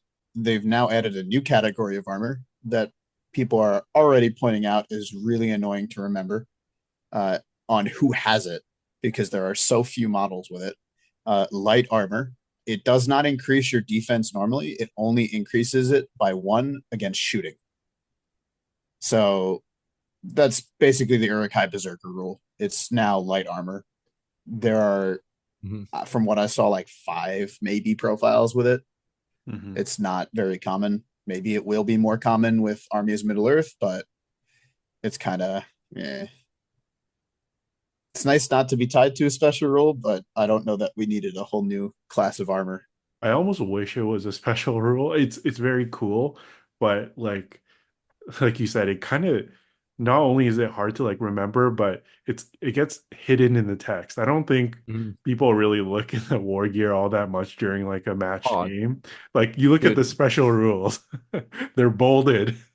People are gonna forget that the Warhorn is dominant 2 all the time. I guarantee you. Like I've already forgotten it. Well, we haven't gotten there, but leaders get dominant 3 now, and I haven't remembered it a single time. Dude, what? Yeah. I've I played didn't know 4 that. That's games a so totally far, and new rule. I I had didn't no remember idea. it a single time. It That's didn't so cool. matter, but I forgot in our game yesterday, Scott, as well. Oh, I that's cool. remembered. Oh, I Is it forgot only the other dominant wait, stuff. I remembered that part of it. is it only leaders or is it like Heroes of Legend? No, your leader specifically. So cool. Okay. They have finally given us a definition of mithril armor in the rulebook. So it increases your defense by 3. And then additionally, monsters cannot rend them. Mhm. So you can't rip Frodo limb from limb anymore. Cool. That's cool. We now have, on top of light armor, we have a new type of shield. We have a light shield. All it does is let you shield. That's it. That's easy enough. I mean, it's nice. It could have. I mean, I think a lot of people expected it to also get +1 defense against shooting. I think that would have been pretty cool. Yeah. But Yeah. no, now it's just a shield, and it costs the same as a regular shield, Yeah. which in a lot of cases is I just think it's not worth it. Not like that. No. well, it's kind of I guess the idea would be for it to be balanced internally within like the factions, not that they're more limited. But The from the what I've problem is seen, that that's not necessarily the case. no, it doesn't look like they balanced it around effectiveness. They balanced it around fanaticism. So Yeah. Wildman and Hillman have light shields. Corsairs have light shields, I think. Survivors of Lake Town have light shields. So it's Yeah. thematically who would not have like a super shield. That's who gets it. Oh, And that's wait, fair to a certain extent, but it's also in armies where you still pay 1 point for other types of shields. I didn't realize that survivors only had light shields. They And suck. light armor. Yeah, they they're suck stuck at so D3. hard. They're only D3 all the time. They're so Because they're D4 against shooting. Ooh, it Hey, doesn't matter. I live the D3 grind. I don't know what you guys are freaking out about. I Oh, was already running that's hobos. no, I think I gotta rip the shields off of all my freaking militia now. They're useless. Well, don't rip them off because you have to take something. You have to take it. Oh, because I believe you have to take a Wargear on I them. think you're right. All spears. Yeah, literally. Ugh. When we get to the One Ring, it has not really changed on its own. However, invisibility has changed. Jumping ahead to that, it's a big wall of text. For the most part, it's the same. It's just what's really changed is Fighting the alone. fight having stuff. So now for a model to charge it, an invisible model, it's intelligence test. We knew that. The same -1 for every full 1 inch between them. And of course, if you fail, you can go charge something else. So it's what it was before, just intelligence. Invisible models now only have the fight value if they're the only model fighting. No longer can you gang up unless you are Bilbo. He's got, as an aging hobbit, a special rule. And then you cannot get supported anymore. You cannot support an invisible model, and then models cannot support a model that is only fighting an invisible model. So both sides lose supports. Interesting. That's cool. So it really puts it into a real one-on-one for the most part. Yeah. Does Isildur have challenge? It's a good You're question. gonna love that. He does have challenge, actually. Ooh. So he can challenge Ooh. somebody and then go fight him solo. Ooh. And Yeah. he's definitely the one to do it. Yeah. But it is a significant nerf to, I think, the Hobbit ring bearers and Yeah. Smeagol. They're going to have a lot harder of a time. Honestly, nerf to Goblin Town. Let's go. Not the only one. All right, let's right. move on to Magic. All right, so when it comes to Magic, they have done a 180 on resisting as Cavalry, a complete 180. You still target specific parts of it, but you can resist even if the mount is the target as the rider. Is that always how it's been played? I believe that was a bit tongue in cheek because pre FAQ, like, I'm pretty sure we were all playing it that way. And then we're like, this is a straight up change that they did. And then they were like, Yeah, no, it's always been this way. Yeah. they FAQ'd I think based on Shadowfax that it was completely separate. And if you targeted with like Black Dart, only Shadowfax could make the resist, not Gandalf. It's weird because the wording now is the way that it originally was at the beginning of last edition, where you target the model, and then you specify what gets impacted. And they decided to go one step further and say, well, that means you're not really targeting the model. You're only targeting the one that you're affecting. Yeah. It's just now they've gone back on that, and now it really is that you are targeting the model. Yeah. Which is nice, especially for the hero mounts like the White Warg or Shadowfax, and just in general for all the new named mounts that we have. Heroes being able to protect them a little better is nice. Mm-hmm. Mentioned earlier with heroic channeling changing, there's no more channeled spells that give additional effects. They all just have their own effect. Most have been tuned down a little bit. There are a fair few just outright changes, but there's really only a couple key ones, and then there are a few new spells.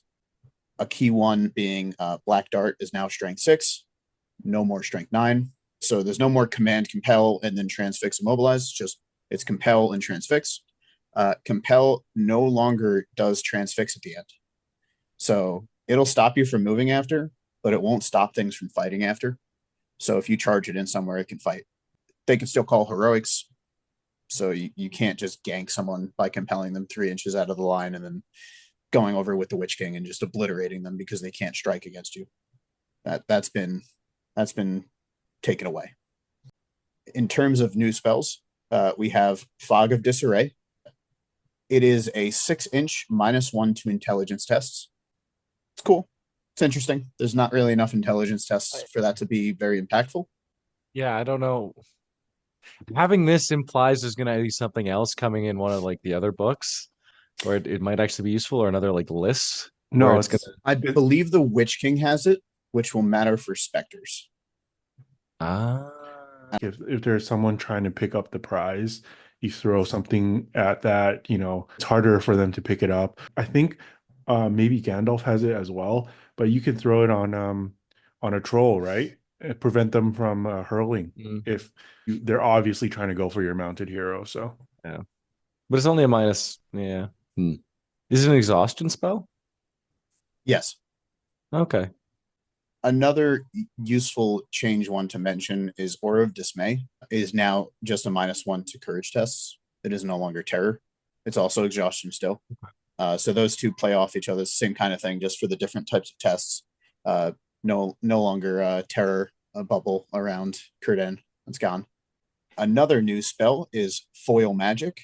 It targets an enemy model within range, and then you get to choose an exhaustion spell that is currently in play, and it ends it.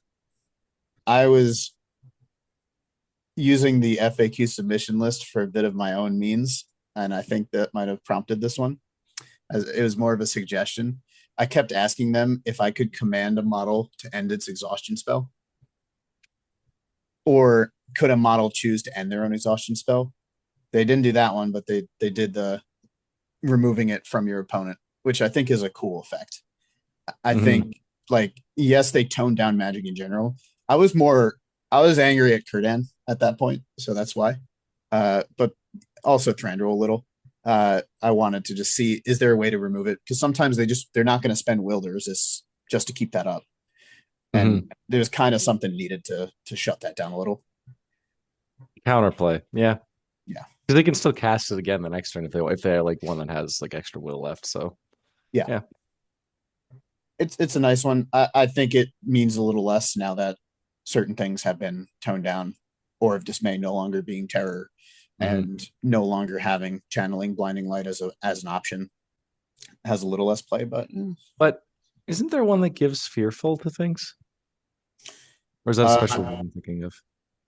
So Instill Fear has been changed, and it now is just a temporary, same as before, but enemy models within 6 inches of the caster are considered to have fearful.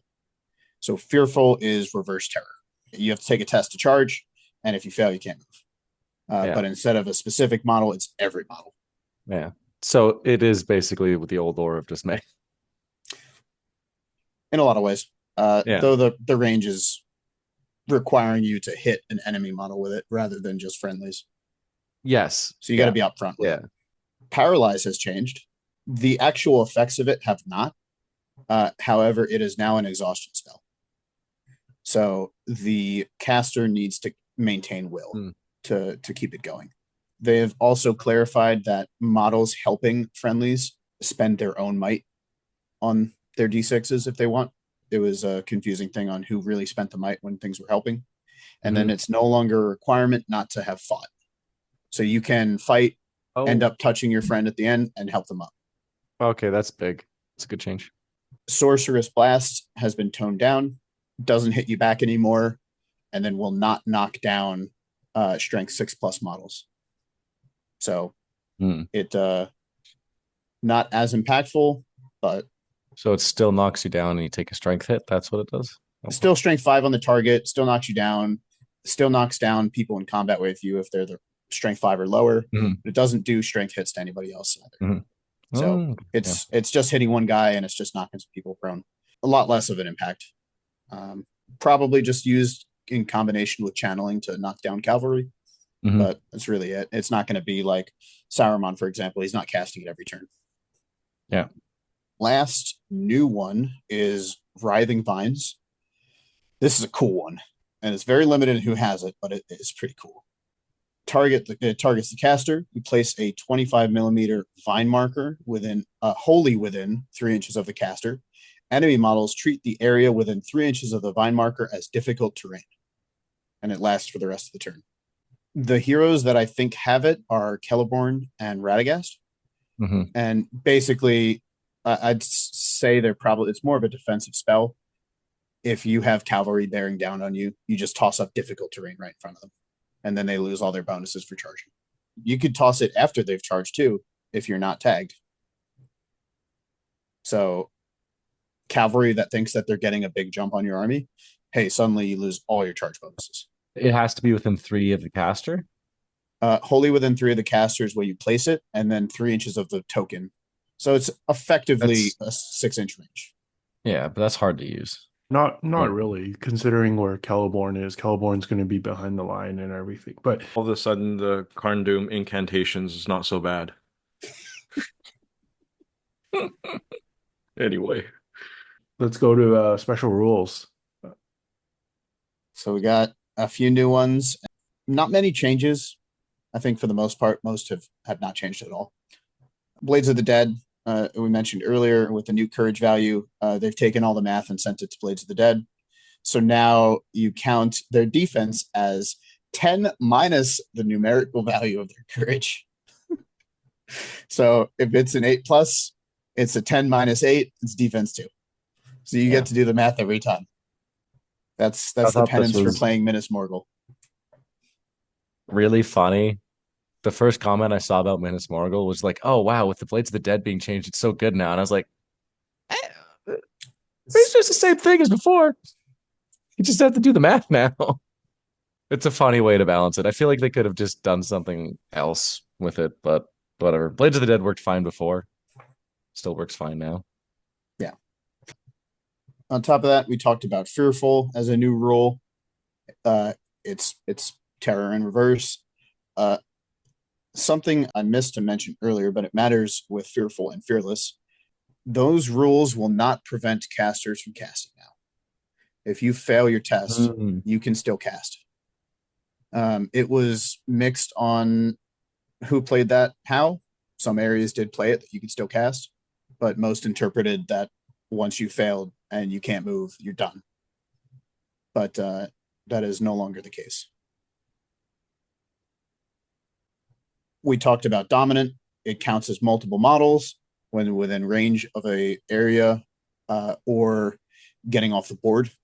So Reconnoiter, if you send a Dominant 2 model off the board, counts as 2. Fly has been nerfed. You cannot land in unreachable areas. That was a long time coming. That's fair, yeah. We knew it was coming as soon as they said you can't deploy in those areas. Yeah. General Hunter. If you slay the enemy general is the new word for leader, in combat, you regain a single point of might you spent earlier in the battle. Yeah, this is the new Blood and Glory, but only for the general. It's okay. It's not really. I think it's just sure. Mhm. Harbinger of Evil has changed. We no longer have multiple special rules for the same effect named differently. It is a range based, so it'll say in the profile how far it goes. And then it is now no longer a penalty to the courage value. It is a penalty to the courage tests, which matters against Blades of the Dead. And then they are no longer affected by enemy models with Harbinger of Evil. So you cannot make the Balrog scared. Interesting.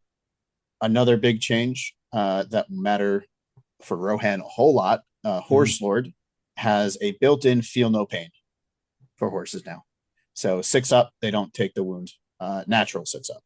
And then on top of that, it's the same spending fate. Yep. We now have large target, the FAQ errata that they made in regards to flying monsters and or beasts. Now, if a thing has large target, you ignore friendly and enemy models in the way as long as they are not monsters, siege engines, or war beasts. You still have the combat in the way. So they applied that pretty across the board to all the big monsters, even just regular foot monsters now. Balrog can no longer be blocked by a goblin just because he's on his foot. We talked about leader with elites, so we mentioned that already, being able to lead certain types. Mighty Hero has gotten the same rewording as Staff of Power. It gives you a free might at the start of your turn, and then you lose it if you don't spend it. Set Ablaze, you are no longer on fire, apparently. Not really. It just does a strength 5 hit at the end of the turn. No strength 9. It's just been flat out reduced. No stop, drop, and roll. No. Well, they have that, but it's no. Now you have an opportunity to do it. No extra strength 9. That's probably going to kill you when you're a warrior model. What? So what's the point of rolling? It's a strength 5 at the end of the turn. Oh, it's just a strength 5. I So see. Sorry, I got now you. when the Balrog lights you on fire, he has less of a chance to actually kill you. Yeah, it just sets you on fire. It doesn't actually like do the big hit. I see. Yeah. Sharpshooter, getting cavalry, you can pick the mount as the target. Yeah, I think we went over that. Yeah. Yeah, and I think same thing as Shield Wall. We Yeah. mentioned it briefly. You figure out if you're in base to base contact with 2 other Shield Wall models at the beginning before you back away instead of after. That's all the notes to make. So for the most part, everything's the same. There's just minute differences that will impact play, but not dramatically. So next we have advanced rules. They clarified that supports if they kill a model, it drops the objective. You can't steal it over a line. It was a weird point. It came up at Nova for me, so yeah. But it matters the order in which you're rolling things, though. Yeah. Right. They also have, with the updates to languages, they've codified that you can only move it once per turn, a light object. You cannot move it and then heroic combat. You can't move it again.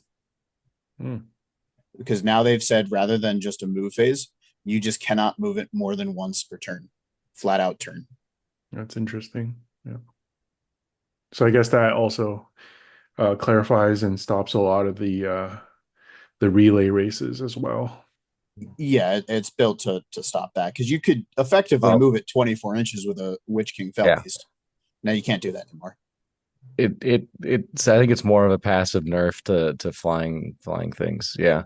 Because being able to run at 24 inches in a turn was like insane. Like nothing you could do about it. Yeah. They updated heavy objects. They work the same as Siege, where if you're touching, you move them together. No more weirdness of how do you do this. On top of that, I mean, they added night rules as an actual section. It's basically the same it was before. There's some weirdness with lighting stuff up, but it's kind of beyond me to understand it because I think people want FAQs out of it. And now we have siege engines. I think just as a whole, it's been kind of taken down a notch with small clarifications here and there. We finally know how to deploy and reconnoiter. You do deploy on the board. You don't run on every event. It would be random what way it got. So that's good to have. Well, some engines cannot be moved as huge. Yes. I think the only one I noted offhand was the battle cry trebuchet. Can't be moved. So now that things have firing arcs, you can set it up in a bad spot and it's not going to shoot all game. At 45 degrees is pretty tight. Yeah. Like you're gonna put a CMO sitting in corners a lot just to I get like personally think that's a maximize good the change. use of it. Yeah. It was really weird to shoot a Isengard ballista behind it. Just 360 was a little weird. Comboing that with not being able to move on some of them is crazy. That's a huge nerf. Direct shot, they've also updated. You have to have line of sight on the thing. You can't phase through walls. It's line of sight from the siege engine itself. So no teleporting shots. Does it say what point of the siege? The tip. The tip. Okay. Okay. Yeah. The biggest change is that you do not have to spend the whole turn in base contact to destroy it. All you have to do is run into it and then not fight, shoot, cast magic, the whole normal things you wouldn't do, but you can move now. So if you don't protect it and they've got a Krebine, they're destroying it. It's so much easier, which is amazing because it's effectively the destroy the supplies objective taker rules. And I love this because, like, I think in the previous edition, I can't even remember how many times Siege was deactivated. And this involves, like, sometimes you rushing the Siege weapon with, like, more guys than the crew, but yet, you know, sometimes it's not a guarantee that you can deactivate it. It's really you needed a second turn priority to be able to tag everybody again. And at that point, it's like, why not just kill the crew? Yeah. Great change. The final section is match play and scenarios. So they have finally told us you cannot take an entire list of throwing weapons. 33% limit. So it's independent of the bow limit, but it's there now.